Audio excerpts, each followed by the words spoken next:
बिस्मिल्लाहिर्रहमानिर्रहीम अस्सलाम वालेकुम welcome to home biology class 11 biology दा पदी की यो टॉपिक थे कि पैरासिटिक नेचर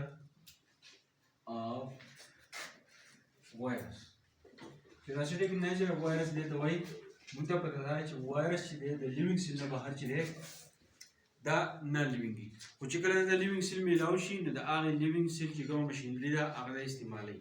कुछ कलर लिविंग सेल दे ने नोजी نو د هغې سیل نه دی په تیاره باندې چې دی خوراک اخلي یا په تیاره باندې د سروایول لپاره چې دی ځان ځای اخلي او دی خپل ځان چې دی ژوندی پاتې کوي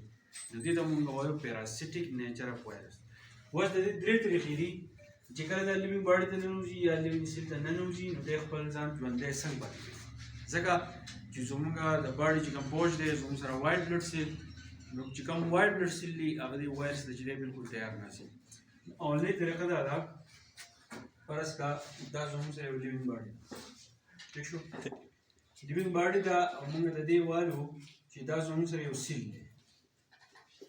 سیل دی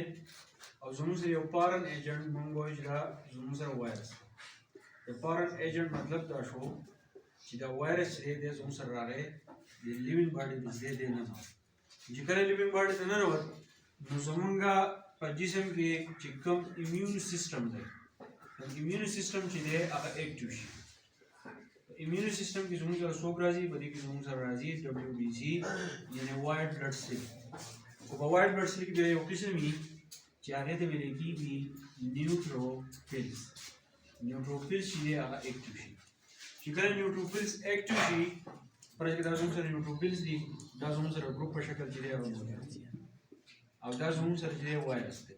دی وایرس چې دی ځان نه ورسو چې د ځان نیوټروفیلز ډېر ورسو موږ په دې کې څه جوړ شي د دې نیوټروفیلز یعنی د وایټ بلډ سیل دا کاري چې دا وخوري دا چې کله خوري نو دې ته موږ وایو پیجوسایټوسیس نو چې کله دا وایرس ځان د پیجوسایټوسیس نه ځان بچ کوي یا زموږ سره یو پارن ایجنټ دی هغه ځان د پیجوسایټوسیس نه ځان بچ کوي پیجوسایټوسیس څه دی پیجوسایټوسیس دې ته وایي دا زموږ سره سیل دا وایرس زموږ سره راغی یا زموږ سره پارن ایجنټ راغی نو دوی دا چې وکړي چې دا سیل خپله باډي داسې کوي او دا سیس چې دی راخوري نو دې ته ویلی کېږي پیجوسایټوسیس خو دا به الو کېږي چې کله د دې وایرس او د دې نیوټروفیلز چې دا کوم والز زموږ سره د دې په منځ کې کنیکشن چې دی هغه جوړ شي ټیک شو چې د دې په منځ کې کوم کنیکشن جوړېږي د کوم مالیکیولز د وجې نه هغې ته موږ وایو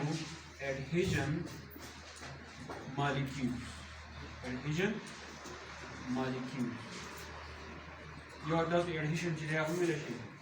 نو د دې دواړو په منځ کې کوم اډهیژن مالیکیول چې دی هغه جوړ نه شي هغه د چا د وجې هغه د دې پارن ایجنټ د وجې چې د پارن ایجنټ د وجې دا مالیکیول چې دی د یو بل سره کنیکشن جوړ نه کړي نو داسې چل وشي چې دا کوم وایرس چې د دې سایټوسیس نه چې دی بچ شي او چې کله دا د سایټوسیس نه بچ شي نو مطلب دا دی وایرس چې دی هغه په لیوینګ باډي کې چې دی هغه ژوندی پاتې شو یو طریقه دا ده بله طریقه دا ده دویمۍ زموږ سره وایرس دی یا موږ وایو چې بیکټیریا دی ټیک شو فرض کړه دا زموږ سره وایرس کوم هیډ چې دی راغلی اوس دا زموږ سره کیپسول دی نو موږ وایو دا کوم کیپسول چې دی دا زموږ سره ټول دی پروټین داسې چل وشي چې دا پروټین یو کار وکړي پروټین دا چل وکړي چې دی خپل ځان کور کړي نو دا سیټ چې دی دا بالکل د دې پټ شي چې کله بالکل د دې پټ شي نو دا نیوټروفیلز چې دی بیا د دې ریکګنیشن چې دی هغه نشي کولی موږ وایو چې نو ریکګنیشن د دې ریکګنیشن چې دی نشي کولی چې کله دا نشي کولی نو دا زموږ سره دا کوم وایرس دی یا زموږ سره پروټین دی هغه چې دی بالکل بچ پاتې شي نو دی چې دی ژوندی شي په درېیمۍ طریقه زموږ سره دا ده چې زموږ سره کوم وایرس دی په دې کې راځي میوټیشن دا په دې سیل کې چې دی زموږ سره میوټیټ چې دی هغه دی میوټیشن موږ ته وایو چې تبدیلي راولي چې کله وایرس جسم ته لاړ تو د خلاف چې دی انټي بایوټیک پر استعمال دی انټي بایوټیک دې پر استعمال دی چې د وایرس کوم گروث چې دی هغه دی رکاو شي یا تو د لپاره چې دی ویکسینز استعمال دی د لپاره چې کوم ویکسین استعمال دی د دې چې وشي چې دا ویکسین چې دی د دې خلاف بیا کار نشي کولی ځکه چې بار تبدیلي راولي هغه ویکسین د دې خلاف چې غیر مؤثر شي نو د دې لپاره بیا څه چل کېږي چې بیا نور کوم ویکسین استعمالوي نو هغه د دې خلاف چې بیا کار نه کوي نو دا وایرس چې دی دا په دې دریو طریقو باندې خپل ځان په دې لیوینګ باډي کې چې دی ځان ژوندی پاتې کوي. یو داسې چل وشي چې په نیوټروفیل سره چې دی کنکشن نه جوړېږي، په ایډیشن مالیکول سره کنکشن نه جوړوي، بل خاص پروټین چې دی نه خپل ځان چې دی پټ کړي. چې پټ شي نو دا وایرس چې دی ژوندی پاتې شي. او دویمه خبره دا چې په دې کې میوټیشن راځي، تبدیلیانې راځي، نو دا وایرس په دې طریقه باندې چې دی ژوندی پاتې کېږي. نو دا و پاراسیټیک نیچر اف وایرس. په دې پوه شوي نور سره شیر کړئ. ملا وشو بل څه څه ته نه